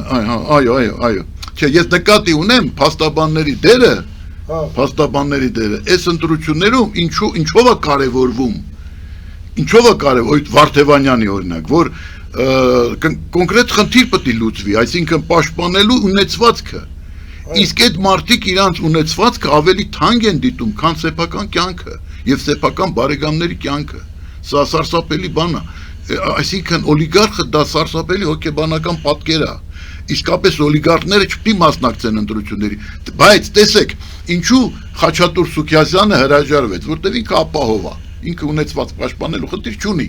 Լֆիկը չունի ունեցված Սամվել Ալեքսանյանը պաշտպանելու խնդիր, բայց նրանք ովքեր ունեն, նրանք մասնակցում են ընտրությունների, որտեղ այսօր իրանց ունեցվածքը ժողովուրդ ձեզ չեն պաշտպանելու դրանք, եթե գործարան կառուցողներ լինեին, Սերժ Սարգսյանի իշխանության օրոք, Ռոբերտ Քոչարյանի իշխանության օրոք իրանք վայելում էին բոլոր արտոնությունները Հայաստանում։ Սամվել Կարապետյանը եկավ 15 թվականին բամփեց ուրեմն բանի գլխին Հովիկ Աբրամյանի հետ միասին բամփեցին Գագիկ Ծառուկյանի գլխին եւ ստիպեցին, որ նա դրժի իր խոստումը, երբ որ երթվել էր, որ եթե ես հետ քայլ անեմ, թող ես դիտվեմ անբարոյականի զավակ։ Այդ հետ քայլը անել, այդ քֆուրը ուտելուց հետո կներեք ժողովրդական արտահայտությունը եւ հիմա այնքան հաճախ է օգտագործում, որ ես էլ չկարողացա ինձ զսպել գայթակղությունից այդ արտահայտությունը օգտագործել, բայց իրանց հոգի հարազատ է, իրանք հասկանան։ Ես ինչ եմ ասում, սիրելի հայրենակիցներ, սրանք գնում են իրանց ունեցվածքը պաշտպանելու իրանք եթե գործարան սարքող լինեին, իրանք պիցաներ ստեղ չէին դնի քաղաքով մեկ։ Մի հատ գոնե զենք արտադրող գործարան կբացեին եւ մենք այդպիսի խայտարակ զարուրելի պարտություն չէի կրի։ Հիմա ես այդ օլիգարխներին հարցում եմ, Տաշիրսկի Սամվելին, Գագիկ Ծառուկյանին, նույն Քոչարյան Ռոբերտին, որը այդպիսի մեծ կարողություն ունի, բան մի հատ ջոկատ իրանք կազմավորեցին 44 օրյա պատերազմի ընթացքում, որ ուղարկեն Արցախ, որ այդ ջոկատը պաշտպանի Արցախահայությանը այն խայտարակությունից, որը տեղի ունեցավ, երբ որ գլխապատար փախան, այնպիսի փախուստ էր դա գլխապատար աշխարհով մեկ խայտարակվեցինք, որ 200 մարդ էլ զոհեցին այդ ընթացքում 200 մարդ էլ ուրեմն են հայտնի բենզին ստանալու պրոցեդուրայի պատճառով վարվեցին կենթանի, հասկանում եք, ինչ տեղի ունեցավ, խայտարակություն էր սա, մի օրվա ընթացքում այդ փախուստը, եւ դա չէր լինի, եթե այստեղից կազմավորվեին ջոկատներ, ինչպես 90-ական թվականներին էին անում, մարդիկ իրանց հանգանակություններով էին մասնակցում, այս սրիկաները այսքան կարողություններ են ուրեմն կուտակել, բա լավ, ինչու գոնե մի 2-3 ջոկատ չկազմավորեցին, ստեղից չուղարկեցին, դա պետությունը չպետք է աներ, դա իրանք պետք է անեին, որտեղ իրանք պետության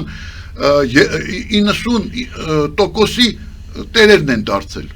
90%-ի կարողությունների, ակտիվների տերերը դրանք են, այդ մի քանի ընտանիքը, հավաքվեին մի քանի ջոկատ ստեղծեին, որ այդ ջոկատներին ուղարկեն, ֆինանսավորեին, ուղարկեին, իսկ պետությունը ինչու չպետք է մի րոպե, թող իրանք անեին, թող պետությունը չէր անում, թող իրանք անեին, այն ժամանակ ինչա, Լևոն Տեր-Պետրոսյանին մենք չէինք ստիպում, ժողովուրդը չէր ստիպում, այն ժամանակ պետությունն էր հովանավորում, երբ որ Վազգեն Սարգսյանը գնացել էր մահապարտների ջոկատներ էր հավաքում, Վազգեն Սարգսյանը գնում էր այդ չաղացած կատուների բգից բռնում էր խեղտելով, ասում էր պետք է մուծվեք հանուն երկրի, հանուն հայրենիքի, եթե պետք է ծեծում, ջարդում էր, ստիպում էր, որպեսզի ֆինանսավորեն այդ ջոկատները գնան այնտեղ կռվեն, եթե մի քանի ջոկատ գնար, այդ արցախցիներին դուխ տային այդ ջոկատները, այդ ֆիդայինները, մի քանի ֆիդա, իսկ ով պետք է կազմավորեր, սովոր ռաֆտներ են ժամանակ կազմավորում, կարող է բաններ, Լևոն Տեր-Պետրոսյաններ անում կամ Կենտկոմի քարտուղարը, Սուրեն Հարությունյանը, մինչ այդ, այդ անում էին սովոր ռաֆի նման հայրենասեր մարդիկ, որոնք որ իսկապես միջոցներ էին դնում, իսկ ինչ կատարվեց, մենք տեսանք ոչ մի ջոկատ չստեղծվեց, չուղարկվեց, դրա համար իհարկե արցախցիների մեղադրել չի կարելի, այն ժամանակ 90-ական թվականներին մենք այստեղից նրանց դուխ էինք տալիս, այն ժամանակ ոգի կար, այն սոցիալիստական ոգին կար, հասկանում եք, Շիրազի, Պարույր Սևակի ոգին կար, կենտանի էր, 30 տարվա մեջ սպանեցին Շիրազի ոգին, Պարույր Սևակի ոգին սպանեցին, սրանով է պայմանավորված են, որ մենք այդպիսի խայտարակ պարտություն կրեցինք, եւ հիմա այս մարդիկ եկել են, դուս են եկել, ասում են մենք գործարաններ կկառուցենք, ես կանենք, ես կներեք, բայց հրաժարվում եմ դրան հավատալ, եւ ես կոչ եմ անում մեր ժողովրդին, այս իրավիճակում տեղի անենում հրեշավոր մի բան, այսինքն մարդիկ ովքեր պատասխան, գիտեք ինչ, ազգի համար պատասխանատու են նրանք, ում ավելի շատ է տրված, այդ մարդկանց ձեռքում հարստություն էր, բայց դա ազգային կապիտալն էր, չէ, այդ հարստությունը իրանք հավաքել էին, իշնորհիվ այն այլանդակ վաուչերային սեփականաշնորհման, որը տեղի ունեցավ 90-ական թվականներին, սրանք այդ հարստությունը հավաքել էին այն բանի շնորհիվ, որ պետությունը թալանվեց եւ թալանվելով չկարողացավ խնայողական ավանդները վերադարձնել, այն ավանդները, որոնք քրդինքով էին հավաքվել ծևորվա համար, այ մենք մեկին բերել էինք այստեղ պաշտպանում էինք, չէ, պաշտպանեցինք, որ փրկեցինք նրա կյանքը պարկած էր այնտեղ Ջոն Կիրակոսյանի կնոջ դվայորնի եղբայրը եւ կսառեր կմեռներ, եթե չարձագանքեր Անգին Ղուկասյանը այդ Մերոնստուն հաստատության, բարեգործական հաստատության տնօրենը այդ մարդկանց խնայողական ավանդների հաշվինա ձեր հարստությունը դուք ոչինչ չունեիք, ով էր Տաշիրի Սամոն, մեծ ընտանիքից ուզուչի ընտանիքից էր եւ այդ ոնց 20 տարվա մեջ իհարկե հենց այդպես է եղել, իհարկե դա ազգային հարստություն է, դա մեր ազգի կարողությունն, այսինքն Մոսկվայում եթե իրան մի բան տվել էին, գիտեք ինչ էին տվել եւ դարձրել Սամվել Կարապետյանին Մոսկվայում ալիգարխ հարստացրել էին նրան, այնտեղ ոչ ոք հենց այնպես չի հարստանում, առանց Պուտինի կանաչ լույսի ոչ ոք Ռուսաստանում չի կարող հարստանալ, դառնա օլիգարխ 4 միլիարդի տեր, առանց Կրեմլի հովանավորության չի կարող, իսկ այդ հովանավորության դիմաց ով է վճարել, Հայաստանի Հանրապետությունը, ռուսներին տվել է երկաթգիծ, ռուսներին տվել է էլեկտրոցանցեր, ռուսներին տվել է ամեն ինչ, ռուսներին տվել է բանձամոլիբդենային կոմբինատ, սրանով են վճարել այդ հարստության դիմաց, մեր հաշվին է այդ հարստությունը, դա Իրանը չի, Ռուսաստանում Սերժին ասել են, ուզում ես քո հովանավորյալներին հարստացնել, այսինքն դու ինքդ, որովհետև այդ բոլոր օլիգա, այսօր Պուտինը կարողությունների մեծ տեր չի, չնայած կարող է եւ տեր է, բայց իր կարողությունների գումարվում է Ռոտենբերգների, մյուսների կարողությունները, հասկանում եք, պատանիների եւ այլն եւ դերիպասկաների, դա փաստ է, չէ, այսինքն այդ օլիգարխները, որոնք Մոսկվայում նշանակվել են օլիգարխ եւ հարստացվել են Կրեմլի կողմից նրանց կանաչ լույսատրվել, որ հարստանան, նա Տաշիր Սամոն անշարժ գույքի սպեկուլյանտ է մեծ հաշվով, ինքը ոչ մի արտադրություն չի զարգացրել ընդեր, ոնց պիտի գա ստեղ զարգացնի արտադրություն, ինքը այդ բիզնեսմենը չի, որը որ արտադրություններ է զարգացնում, արտադրությունները ունակ էր զարգացնել մարդ, օրինակ Կարեն Սերոպի Դեմիրճյանը, որ այդ արտադրությունների մասնագետ էր, մարդիկ չէ, այս կարգի մարդիկ, իսկ մարդը, որը հարստացել է անշարժ գույքի օպերացիաների միջոց, սպեկուլյացիաների միջոց, այո, այս բոլորը տրվել է ռուսներին, որպեսզի իրանց եւ հիմա այդ իրանց օլիգարխները բնականաբար պարտավորված են ռուսական պետության առջև պաշտպանելու Ղարաբաղյան պարագլուխներին, այսինքն չամսեն, Սերժ Սարգսյանին, Քոչարյանին պարտավորված են, հասկանում եք, ինչքան էլ ինքը ասի, ինքը իր հարստությունը ձեռքը, իմիջայլոց էդ ասեմ, անցյալ անգամ պարոն Սարգսյանը ճիշտ նշեց, այդ մարդիկ հարստացել են եւ Գագիկ Ծառուկյանը եւ դարել են օլիգարխ հոկտեմբերի 27-ից հետո, երբ որ Վազգեն Սարգսյանի նման մեկը չկար, որպեսզի իրանց ասեր, այդքան որ հարստացել եք, պետք է դնեք ժողովրդի համար այսքան ջոկատ ֆինանսավորեք, թե չէ կսատկացնեմ դες, այս էր Վազգեն Սարգսյանի ոճը սա էր, եւ դա ճիշտ էր,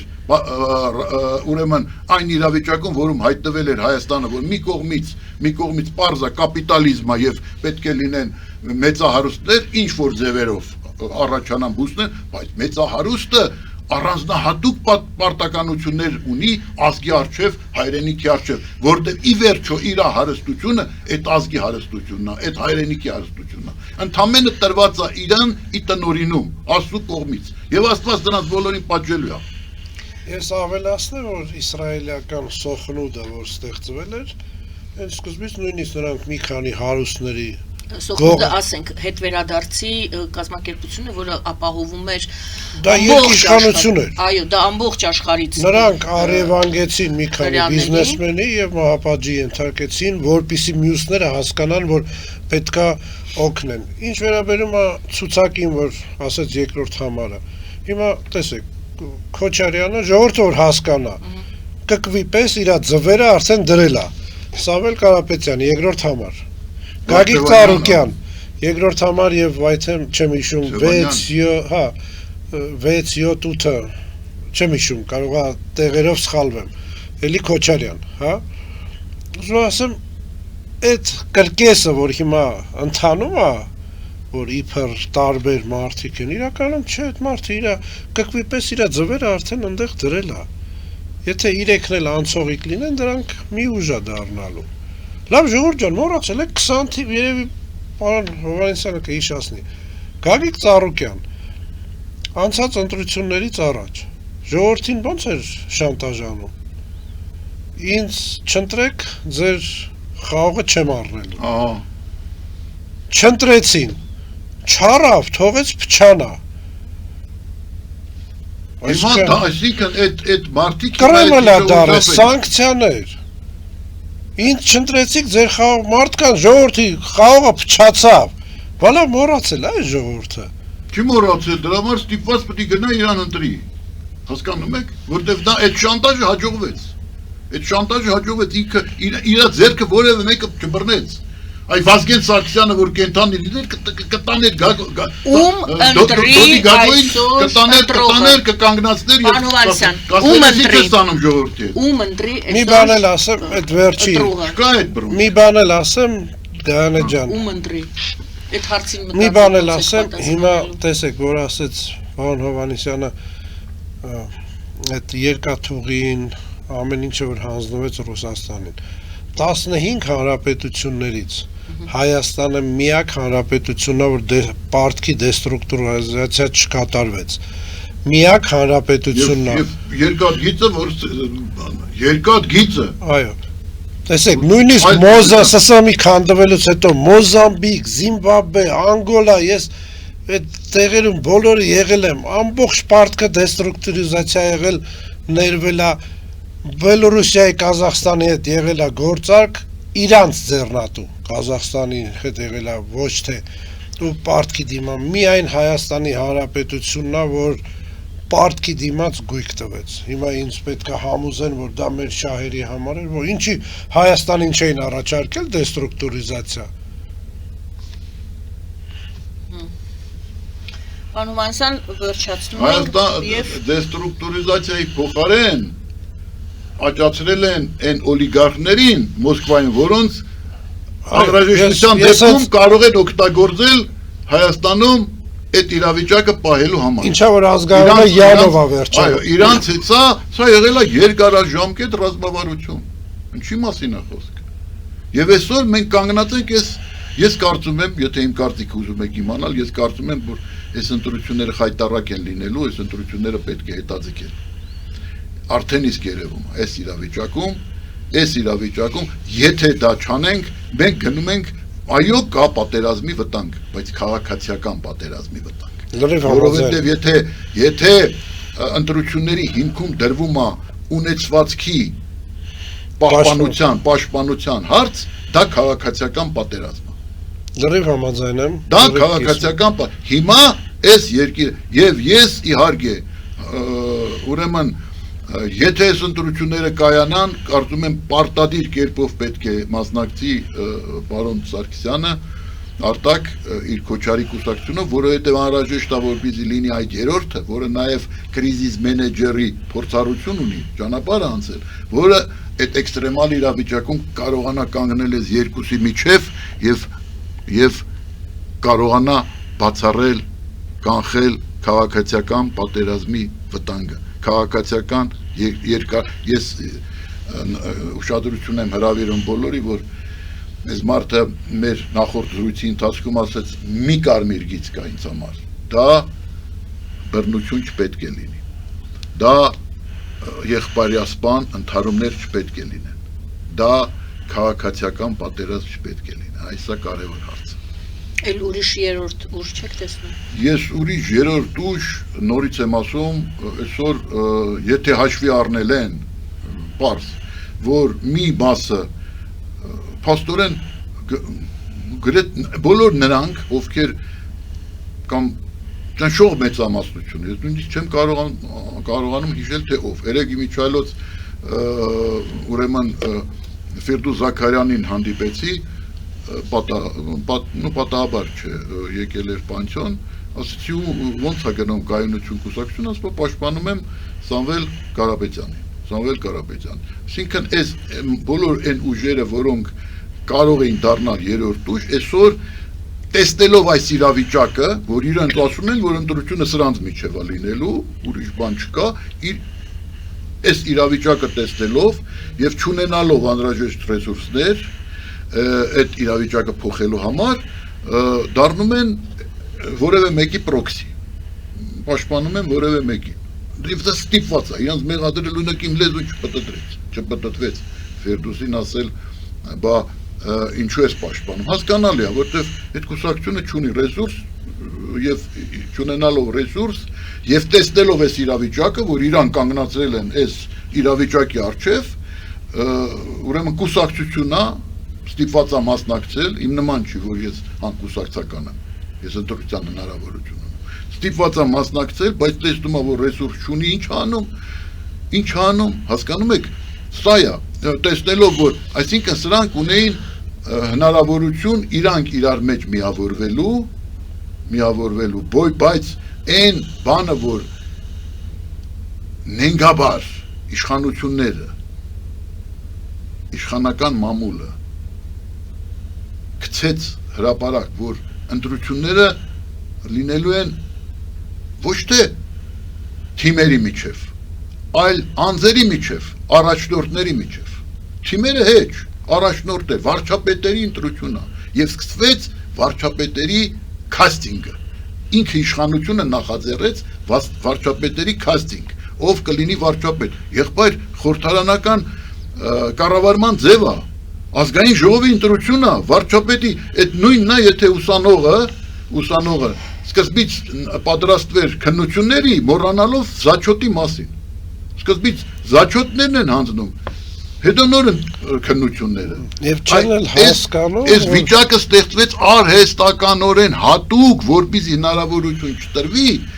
այս ուժերին, որպեսզի այս ուժերը կարողանան իրար մեջ բաժանել։ Բոլորին, ովքեր կարող էին, պոտենցիալ ունեին, եւ այդ 4.8%-ը եւս նշանակություն ունեցավ, ճիշտ է։ 4.8%-ն էլ նշանակություն ունեցավ, բայց հիմնական նշանակությունը այն էր, որ սրանք ընդհանուր հայտարարի, օրինակ այն օրը Պարույր Հայրիկյանը ասեց, ես հավակնում եմ վարչապետի, չնայած միացել է, բայց այսինքն այս բանը նաև ներքին պրոբլեմներ է ստեղծում, որտեղ այս գլխից արդեն մտածում են ոչ թե ազգային ժողովի որպես ինստիտուտի մասին, այսինքն հետագիտակցաբար ընդունում են, որ ազգային ժողովը իր կազմով բանով հեչ, կարևորը գործադիրն է,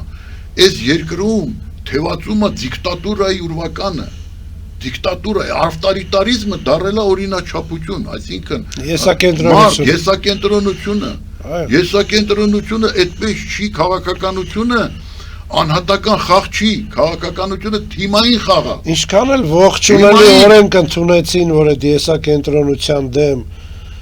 բայց էլի այս վերջերս պետությունը ողջունելի օրենք է, տեսեք, այդ ճիշտ բաների միջև։ Ողջունելի, բայց չի աշխատում։ Ճիշտ բան է, այսինքն Սամվել Բալասանյանի բլոկ, բանը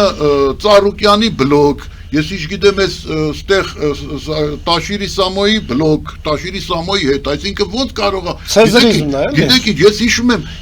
եմ Մոսկվայում, ուրեմն մենք մեծ գիտնական ունեինք, Խաչիկ Նշանովիչ Մոմջան, Խաչիկ Մոմջանը մեծ գիտնական էր եւ մի օր մեքենայով անցնում ենք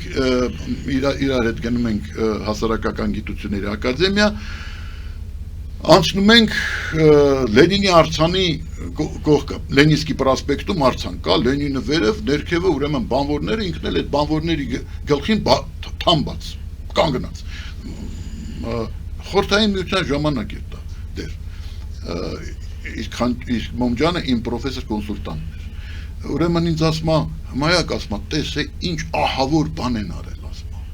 այս մարդը որ կենթանի լիներ, սրանց հաստատ այս կառուցողներին, հաստատ գլխատելու էր, որովհետև այսպես ներկայացնել նրան, որ ինքը միակ մի անձ, ոչ ջա, առաջնորդ հասկանալի է, բայց դա չի նշանակում, որ պետք է կանգնի մարդկանց գլխին, ուրեմն ներքևում կարմիր դրոշով բանվոր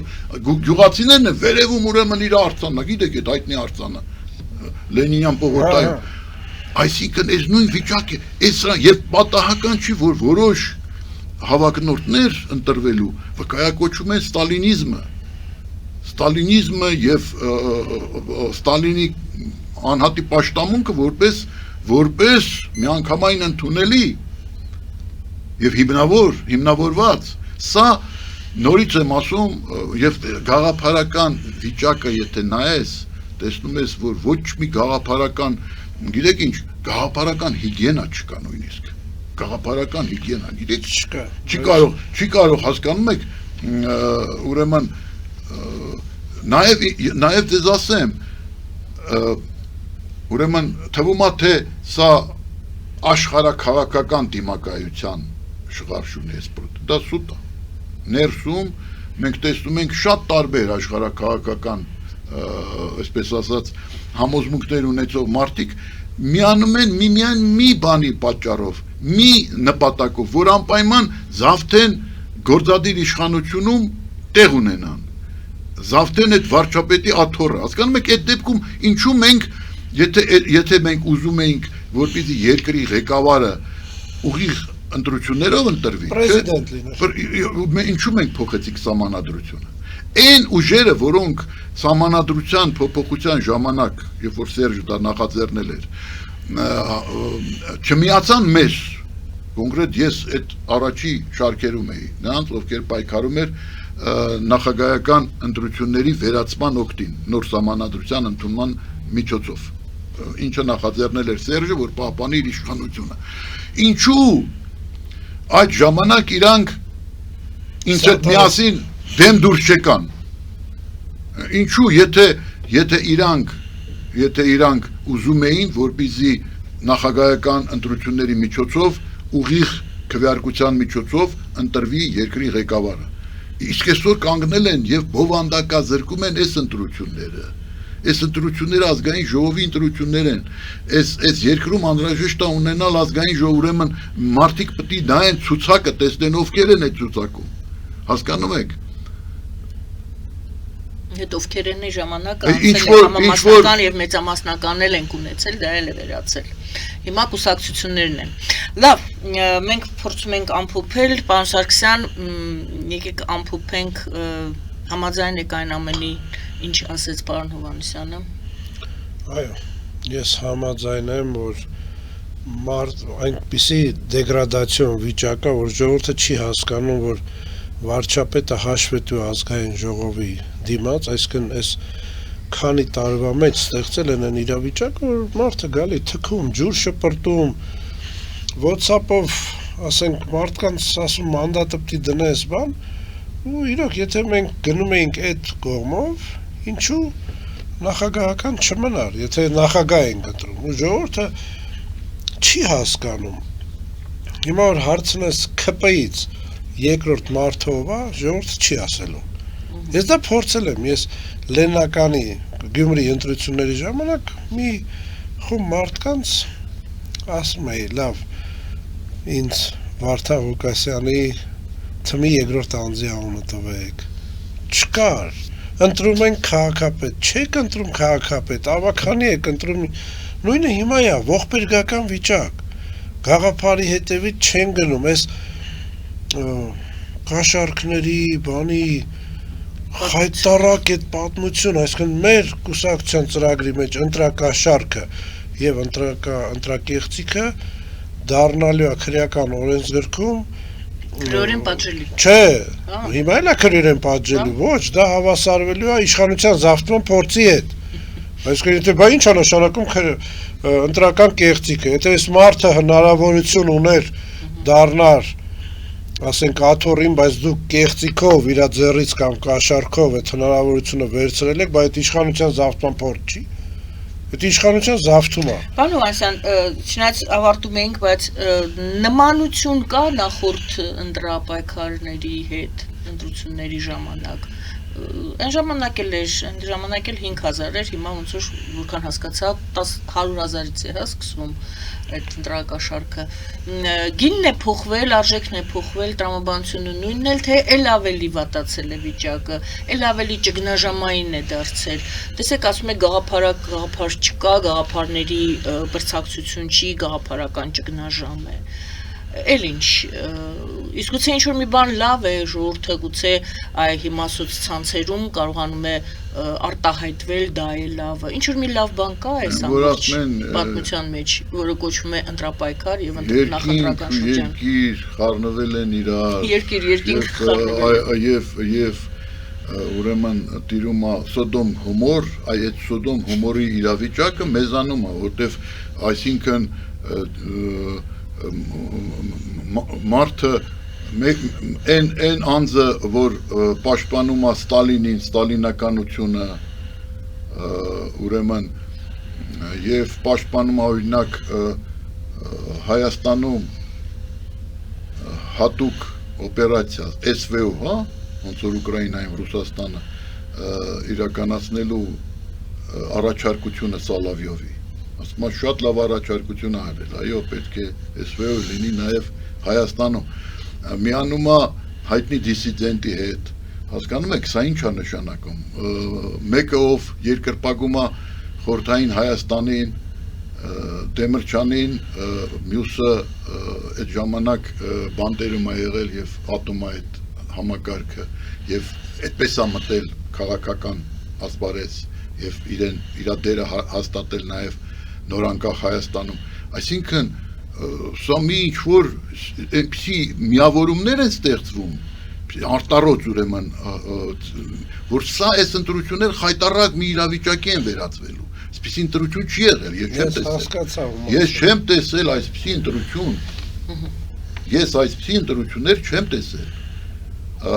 այո մեզանում եղել է միայն մի դեպք երբ իշխանության ղեկին հայտնվել է ժողովրդի մեծամասնությունը ներկայացնող քաղաքական ուժ դա միասնություն դաշինքն էր եւ միասնություն դաշինքի իշխանությունը մեր թիմի իշխանությունը, որը հաղթել էր 99 թվականի ազգային ժողովի ընտրությունը, տևեց ընդամենը 5 ամիս։ Մնացած բոլոր դեպքերում փոքրամասնությունը կարողացել է